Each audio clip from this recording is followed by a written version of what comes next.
Bonjour tout le monde, j'espère que vous allez bien.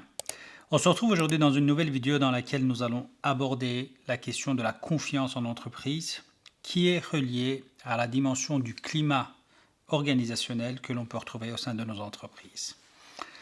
J'aborderai la question du climat organisationnel plus tard dans une capsule vidéo spécifiquement réalisée à ce sujet.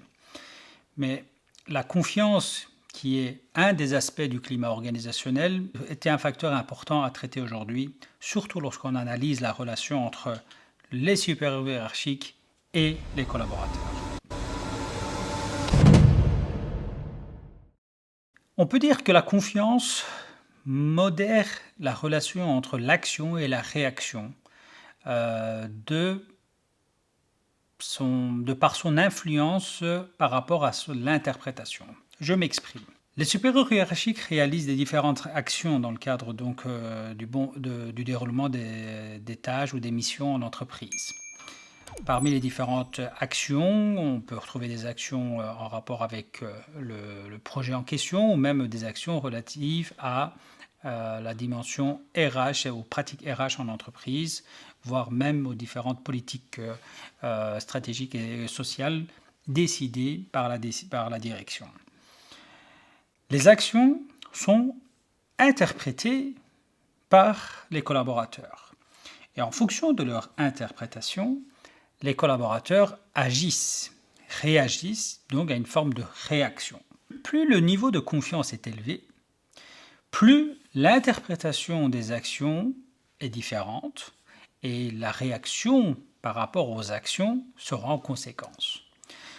De ce fait, donc je répète ce que j'ai dit tout à l'heure, le niveau de confiance, la confiance, modère la relation entre l'action et la réaction que peuvent avoir les collaborateurs par son influence au niveau de l'interprétation que font les collaborateurs par rapport aux différentes actions. De cette manière, on comprend l'importance du rôle de la confiance par rapport au sein d'une équipe, au sein d'une entreprise.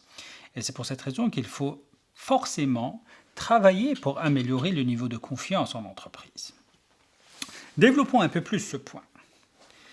Lorsqu'on analyse un peu les différents facteurs impactant le niveau de confiance, on peut évoquer par exemple la dimension du caractère, la dimension de la personnalité du supérieur hiérarchique, les actions entreprises par le supérieur hiérarchique.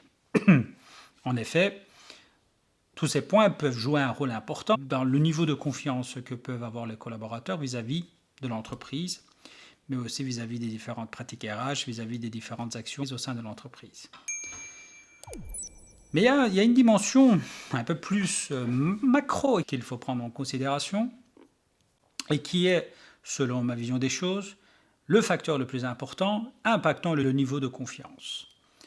Cette dimension, c'est les décisions organisationnelles, l'ensemble des décisions organisationnelles que l'on peut retrouver au sein des entreprises.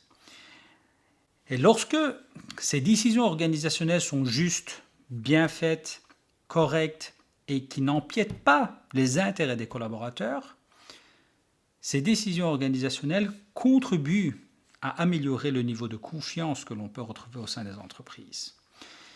J'ai cité tout à l'heure d'autres facteurs qui peuvent certainement influencer, mais l'ensemble des décisions organisationnelles provenant des supérieurs hiérarchiques qui prennent des décisions impactant le quotidien des collaborateurs, ce sont ces facteurs-là qu'il faut analyser, voir si ils contribuent ou pas à l'amélioration du niveau de confiance des collaborateurs vis-à-vis de leur entreprise. Et en retour, qu'est-ce qu'on peut avoir ? En retour, on peut avoir quoi ? Alors ça, c'est un point qu'il faut prendre en considération vis-à-vis de l'analyse de l'angle du manager.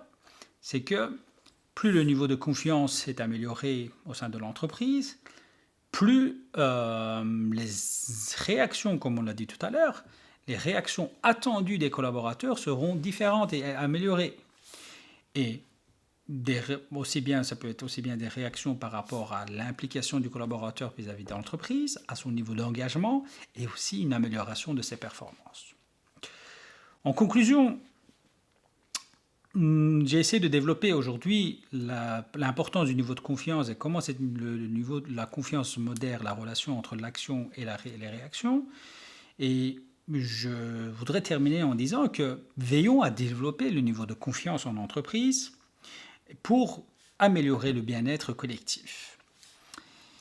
En fait, lorsqu'on analyse un peu plus en détail, les décisions organisationnelles, lorsqu'elles sont justes et correctes et bien réfléchies, elles doivent rentrer dans le cadre du bien faire en entreprise. Et le fait de bien faire en entreprise améliore le bien-être en entreprise. Merci d'avoir regardé cette vidéo. Si vous avez apprécié ce contenu, n'hésitez pas à liker, commenter et partager cette vidéo. Si vous avez des questions en rapport avec ce sujet, n'hésitez pas à les ajouter aussi en commentaire. Je serai ravi d'y répondre. Je vous dis merci et à bientôt pour de nouvelles vidéos.